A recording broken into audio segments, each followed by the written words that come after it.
सनातनी मित्रों, हमने दुर्गा को बहा दिया, रावण को भी जला दिया, पर क्या हमने शत्रुओं को पहचाना? यदि हमने शत्रुओं को नहीं पहचाना तो ये दुर्गा महिषासुर का वध कैसा, रावण का वध कैसा, रावण का दहन कैसा? जब हम शत्रु को पहचानेंगे तभी तो सच्चा दहन, सच्चा वध हो सकेगा। पर हम और क्या हमारी बच्चियां, क्या हमारी नई पीढ़ी अपने शत्रुओं को पहचान रहे हैं? क्या हम अपने शत्रु को पहचान रहे हैं? हमारा सबसे बड़ा शत्रु तो अभी धर्मांतरण करने वाले हैं। समाज में भेदभाव है, अमानवीय व्यवहार है। हम निर्धनों के साथ, अशिक्षितों के साथ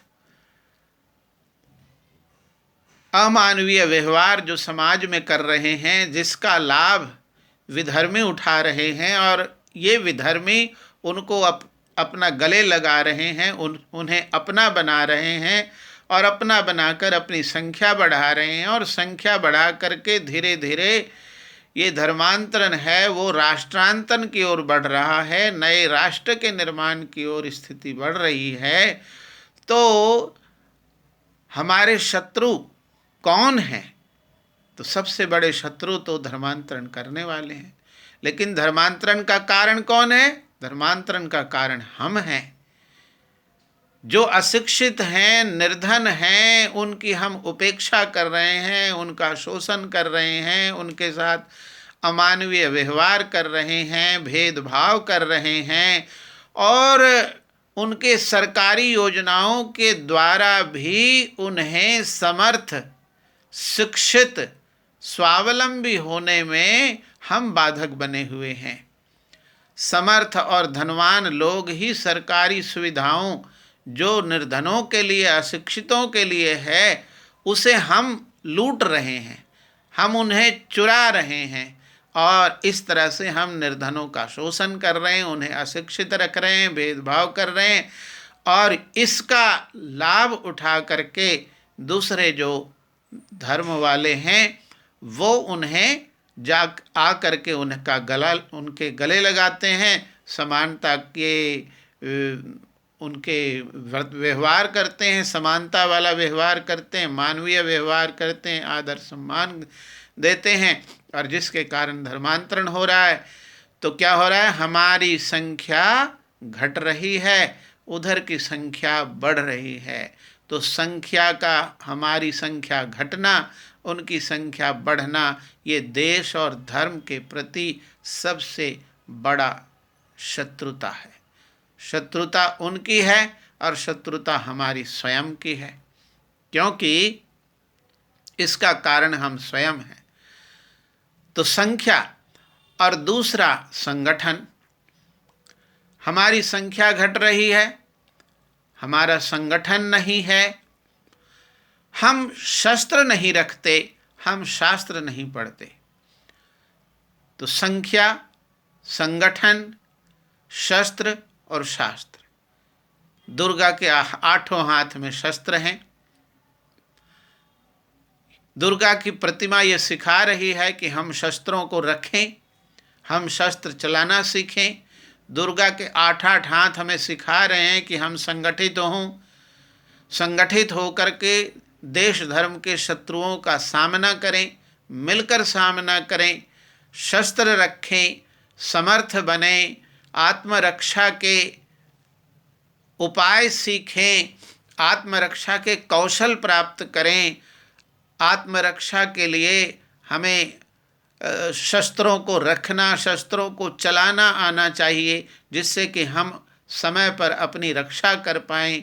तो दुर्गा की प्रतिमा तो ये सिखा रही है। हमने शस्त्रों का पूजन कर दिया, और शस्त्र पूजन का हमारा मतलब आजकल यही है कि धूप अगरबत्ती जला दिया और रोली लगा दी शस्त्रों के ऊपर, और हो गई शस्त्र पूजा। पर वेद शास्त्र अनुसार शास्त्र की पूजा ये नहीं है। शस्त्र की पूजा है कि शस्त्र आप रखें, शस्त्र आप चलाना सीखें, शस्त्र चलाने का कौशल हो, सामर्थ्य हो, इसको शस्त्र पूजा कहते हैं। राम ने ऐसी ही शस्त्र पूजा की थी। उन्होंने कोई ये रौली मौली लगा करके और अगरबत्ती धूप जला करके शस्त्र पूजा नहीं की थी।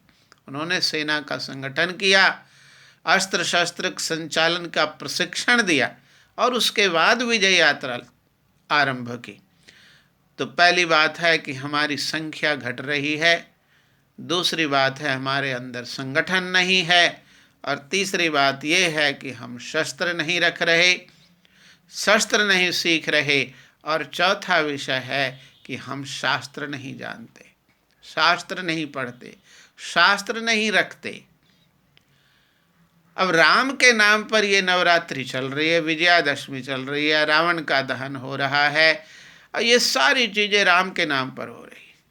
हम शास्त्र पढ़ने की बात तो बहुत दूर की है, हम रामायण नहीं पढ़ते, हम महाभारत नहीं पढ़ते। अगर हम पढ़े होते तो पता चलता कि हम जो कुछ क्रियाएं कर रहे हैं वो तो राम ने की नहीं थी। नवरात्रि क्या होती? नवरात्रि शब्द भी नहीं है रामायण के अंदर। रात्रि में कौन सा कोई पर्व त्यौहार मनाता है? रात्रि के तो ये सारे विचार ही वाम मार्गीय हैं। तो रात्रि तो सोने के लिए है, विश्राम के लिए है, रात्रि जगने के लिए नहीं है। रात्रि तो सेना जगती हैं और प्रहरी जगते हैं जिससे कि हम सुख की निद्रा सोएं। तो रात्रि जगने के लिए नहीं है, नाचने गाने के लिए नहीं है, हुड़दंग मचाने के लिए रात्रि नहीं है। तो नवरात्रि शब्द ही रामायण में नहीं है। विजयादशमी, रावण का दहन ही रामायण के अनुसार, रामायण पढ़ने पर पता चलता है कि राम का तो वध ही चैत्र महीने में हुआ। तो इस समय रावण का दहन क्या बात? ये तो रामायण पढ़ने पर ये सारी बातें पता चलती है। तो हम शास्त्र पढ़ते नहीं, शास्त्र की बात जाने दीजिए, हम तो इतिहास भी नहीं पढ़ते, रामायण और महाभारत भी नहीं पढ़ते। तो अगर उसको पढ़े होते तो ये सब क्रियाएं नहीं होती। राम ने कभी कोई दुर्गा की प्रतिमा नहीं बनाई, कोई दुर्गा की पूजा नहीं की, रामायण में तो ऐसा कुछ भी नहीं है। लेकिन हम राम के नाम पर सब किए जा रहे हैं कि राम जी ने शक्ति की उपासना की थी। शक्ति तो की थी उपासना, पर शक्ति की उपासना का मतलब क्या? शक्ति की उपासना, शक्ति कैसे प्राप्त की जाए इसका उपाय उन्होंने किया। और ये उपाय किया कि उन्होंने सुग्रीव के साथ संधि की, फिर सेना का संगठन किया, फिर शस्त्र अस्त्र एकत्र किए, उसका प्रशिक्षण दिया, और प्रशिक्षण देने के पश्चात विजय यात्रा, सीता को खोजने की यात्रा निकाली। तो उनकी तो शक्ति की उपासना ये थी, पर हमारी शक्ति की उपासना ये राम के नाम पर की जाने वाली, ये तो कुछ भी राम के अनुसार नहीं है। रामायण में सीता ने न आत्मरक्षा की थी स्वयं, और न लक्ष्मण की बात मानी। सीता न स्वयं आत्मरक्षा करने में समर्थ थी और साथ ही लक्ष्मण की बात भी नहीं मानी, जिसके कारण रावण जैसा व्यक्ति अपहरण करने में सफल हो गया। क्या आज हमारी कन्याएं, हमारी महिलाएं आत्मरक्षा करने में सफल हैं? अपनी आत्मरक्षा कर सकती हैं? देखा तो नहीं जा रहा कि वो अपनी आत्मरक्षा कर सकती हैं। और जो लक्ष्मण रेखा लक्ष्मण ने बनाई थी सीता के लिए, सीता ने उसका भी उल्लंघन किया, और वही स्थिति वर्तमान समय में हमारी कन्याएं, हमारी महिलाएं कर रही हैं। न स्वयं आत्मरक्षा की क्षमता है और न शास्त्रीय मर्यादाओं, सामाजिक लक्ष्मण रेखा के अंदर रहने के लिए वो तैयार हैं। अर्धनग्न वस्त्रों को पहन करके और वासना की मूर्ति बनकर तितलियों की तरह घर से निकल रही हैं सज धज करके देह दिखाने के लिए, और रात को निकल रही हैं, 10-10, 12-12 बजे रात को निकल रही हैं, नाच गान कर रही हैं और पुरुषों के साथ कर रही हैं मिलके। उनको तो शत्रु का कोई पता ही नहीं है कि कौन उसके साथ नाच रहा है और किसकी क्या भावना है, किसकी क्या कामना है, किस कामना से आ रहे हैं। कोई लव जिहाद कर रहा है, कोई बुरी भावना से आया हुआ है, इसकी कोई पहचान नहीं है। और इतनी सारी दुर्घटनाएं घटती रहती हैं, लेकिन इनके अंदर तो ये सब कोई भाव ही नहीं है कि अपनी रक्षा करनी है, अपनी सनातन परंपरा क्या है, तो ये भी चीज़ें नहीं है। अब दुर्गा कहते हैं जो दुर्ग में सुरक्षित स्थान में सुरक्षित स्थिति में रहे, अपने बाहुबल से और शस्त्र बल से शत्रु संहार के लिए तैयार रहे। तो क्या ये हमारी महिलाएं, कन्याएं शत्रु को पहचानती हैं और शत्रु से सुरक्षित रहने की इनके अंदर कोई भावना है?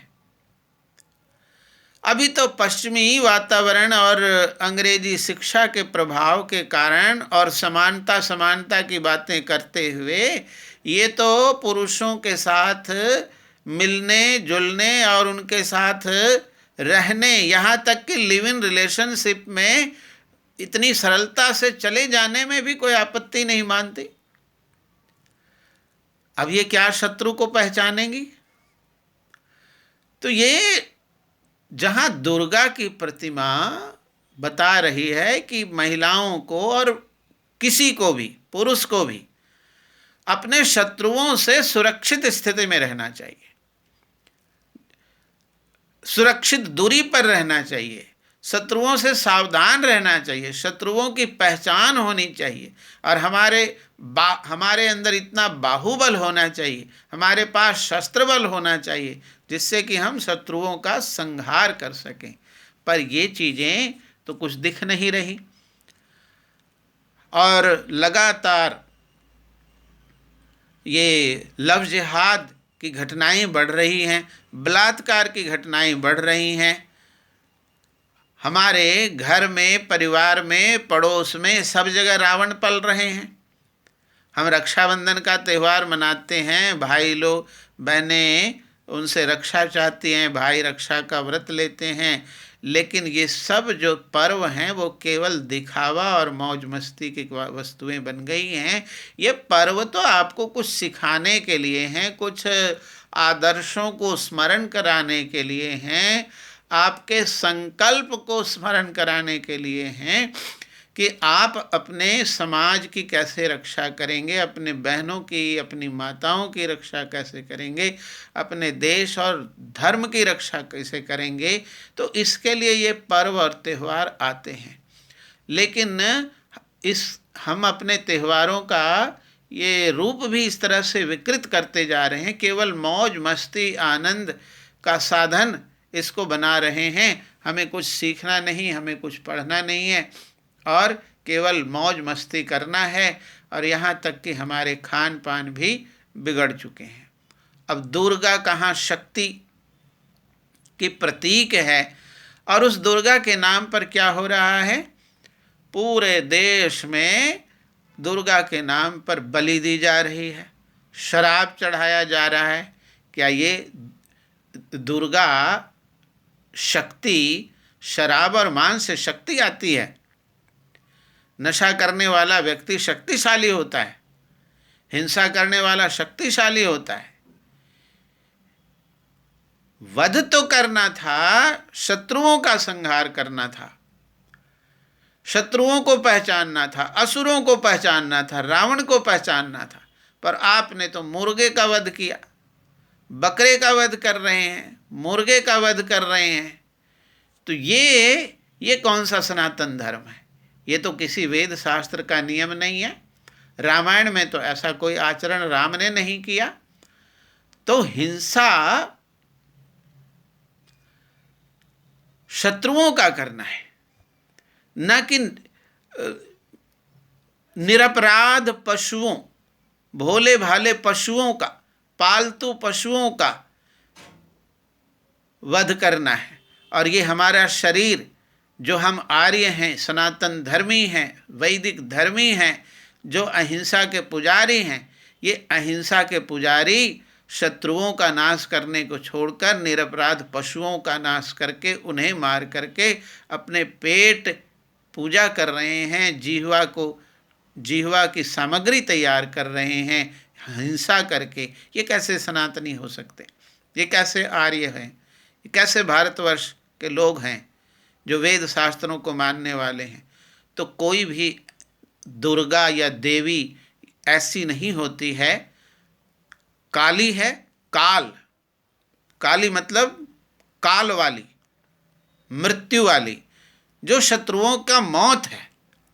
काली का मतलब काला रंग वाली नहीं, काली का मतलब काल है, जो मृत्यु है। किसके? शत्रुओं का, रावण का, महिषासुर का जो काल है, और उसको मारती है, उसका खून के प्यासी है, और उसके मुंड की माला पहनती है। तो ये चित्र जो हैं, मूर्तियां हैं, वो तो प्रतीक हैं, कोई पूजने के लिए थोड़ी हैं। तो हमें अपनी बेटियों को, अपनी कन्याओं को, अपनी माताओं को, और आज की नई पीढ़ी को, और पूरे समाज को शक्तिशाली बनाना है, शत्रुओं के प्रति जागरूक करना है, अस्त्र शस्त्रों को रखना है, सीखना है, सावधान रहना है, आत्मरक्षा करनी है, आत्मरक्षा के कौशल पैदा करना है। तो दुर्गा की प्रतिमा बना बना करके करोड़ों अरबों खरबों का विनाश जो समाज में हो रहा है, लेकिन समाज तनिक भी समर्थ और शक्तिशाली नहीं बन रहा है। तो आवश्यकता तो इस बात की है। तो समाज के आप सब लोगों से निवेदन है कि हम संख्या बढ़ाएं, संगठन बढ़ाएं, शस्त्रों को रखें, शास्त्रों का अध्ययन करें, शास्त्र के अनुसार चलें। और हमारी संख्या एक तो कम बच्चे उत्पन्न करने के कारण घट रही है, दूसरी संख्या धर्मांतरण के कारण घट रही है। और ये धर्मांतरण हमारे भेदभाव, निर्धन और अशिक्षित लोगों के साथ जो भेदभाव हम कर रहे हैं, उनका शोषण कर रहे हैं, उनसे संबंध नहीं रख रहे हैं, उनके साथ भाईचारा नहीं रख रहे हैं, इसके कारण ये क्रियाएं हो रही हैं। तो हम सब ये सुधार करके, और इस सुधार के द्वारा ही ये दुर्गा की पूजा या तो रावण का दहन विजयादशमी को सफल कर सकते हैं। तो इस पर हर बार चिंतन करने की आवश्यकता है, और इस संदेश को अधिक से अधिक संख्या में साझा करके पहुंचाएं। धन्यवाद।